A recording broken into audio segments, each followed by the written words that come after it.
लज्जतों को ख़त्म करने वाली चीज़ का कसरत के साथ ज़िक्र करो। सहाबा ने अर्ज़ की कि या रसूलल्लाह सल्लल्लाहु अलैहि वसल्लम, वो कौन सी ऐसी चीज़ है कि जो हमारी लज्जतों को ख़त्म कर देती है? तो अल्लाह के नबी ने फरमाया कि अपनी मौत को कसरत के साथ याद किया करो, वो तुम्हारी लज्जतों को ख़त्म कर देगी। इस हवाले से अगर देखा जाए तो हम सबसे ज़्यादा गफलत अपनी मौत से बरत रहे हैं। मौत बरहक है, यहाँ से जाना बरहक है। इंसान जब मर जाता है तो इंसान के मरने के बाद हर चीज़ दुनिया के अंदर रह जाती है।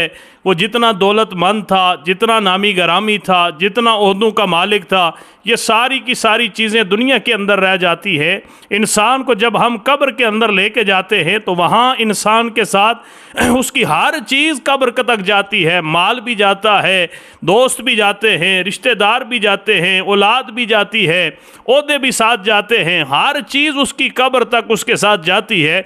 लेकिन जब उसे कब्र के अंदर डाल दिया जाता है, कब्र के अंदर रख दिया जाता है, तो वहाँ उसके साथ कब्र में सिर्फ उसके आमाल उसके साथ जाते हैं।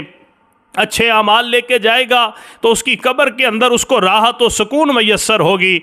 बुरे आमाल लेके जाएगा तो कब्र उसके लिए जहन्नम के गढ़ों में से एक गड़ा साबित होगी।